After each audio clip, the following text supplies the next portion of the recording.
Good morning, everybody, and welcome back to. Good morning, everybody, and welcome back to our biology class. Today is week 3, and I'm gonna tell you about your assignment for today. Starting with do now. The first 5 minutes is the do now with the date on it. So your do now question for today is: can energy be produced in the absence of oxygen?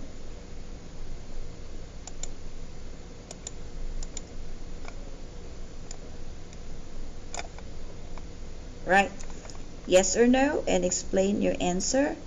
Then when you go back, be sure you click the modules section at the upper left hand side. You can see here home announcement. The module is in this left hand side. Then you have this model of cellular respiration. We've been talking about cellular respiration.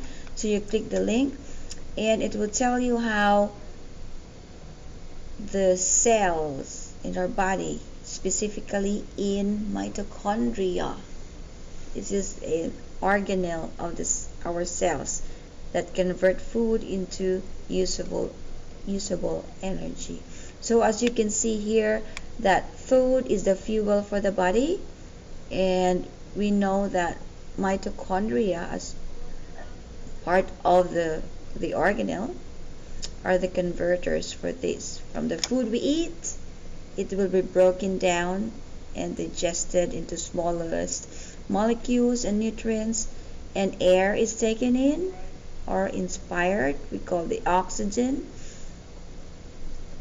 and the smallest molecules and nutrients cross into our bloodstream. That's why our blood is so important. Our food that we take in is so important, and the air we breathe. And these molecules and nutrients include things such as glucose. We know from our past lesson that glucose is a sugar molecule that derived from carbohydrates. Right? Glucose can be fructose, galactose, and other forms of sugars. We will talk more on that later. So this food that we eat is used as fuel in our body. So we will consume the fuel that is necessary to make our machine, our body work, to function, right? We need the fuel just like your car, just like our car. If we don't have the gas in our car won't start, won't go to where we want to go. So we need it to fuel it. That's like our body. We need to fuel our body so that we could have some energy. So this food, it gets stored for later. The machine stays prepared for times of low fuel intake. That's fat. So just as fire burns oxygen and gives off carbon dioxide and water, so these mitochondria, they act also as furnaces. Okay, while these mitochondria, parts of the cell, they convert glucose into ATP. Miss A, what's ATP? ATP is the form of energy. They burn or use oxygen and give off carbon dioxide and water. Because the process uses oxygen, it is said to be aerobic, okay? As what we will be discussing in class. Aerobic, just like when you do aerobic exercise, right? You use oxygen. Okay, this chemical process of respiration occurs in every cell. Take note of that, in every cell. So therefore, this process is described in, it's called Krebs cycle. Okay, and it is the basis, the cornerstone to understanding how cells function.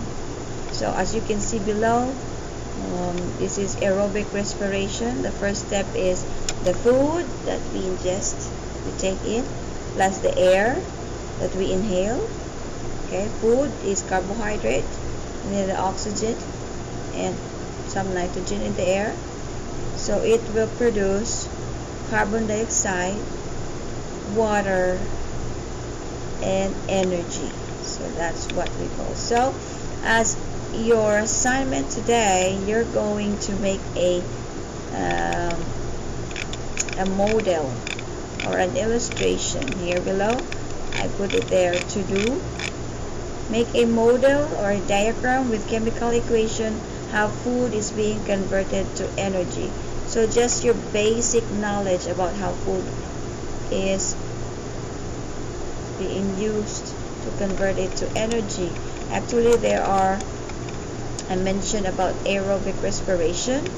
The first step here is, okay, let's go back to here so that it's easy for you. So how food is made into energy. So from the food we eat, yes, the chemical energy, the carbohydrates, fats, or other food we take into our mouth, correct? We eat it with the oxygen too. So you can add here oxygen and some air like nitrogen. Okay, you can add it, oxygen and food or glucose. It will take into the body and it will be digested, and the ATP is being produced in our body.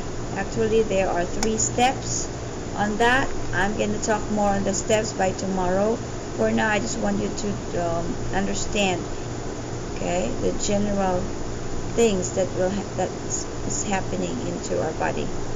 So we have this, and the final product is the ATP, carbon dioxide, and water as waste. So these are, I want you to remember, the food pyramid that we need to eat the most are the grains and cereals. We need to this, as this is our fuel of our body.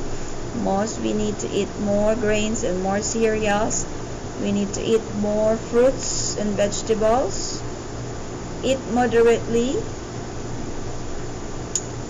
the meat, fish, dairy products, poultry, dry beans, and the milk. Drink moderately too. However, you eat less of fats, oils, salts, and sweets, as that's not good for our body as well. So I mentioned also about aerobic respiration. There are 3 steps actually here that are being involved in respiration in our cells. Aerobic respiration, wherein the process is called glycolysis, where the glucose or the food that we eat is converted into pyruvate and ATP is produced. Then, okay, citric acid cycle happens. Next, it is converted from pyruvate, converted to NADH, fat H2, and then it is converted to oxidative phosphorylation, and ATP is being produced too. I will talk more on this by tomorrow. For now, I just want you to make an illustration, a diagram, or a model with the chemical equation how food is being converted to energy. Miss A, what is chemical equation? So you can see, okay, cellular respiration, okay, has always been like, what are those equations? Glucose plus oxygen, right, is equal to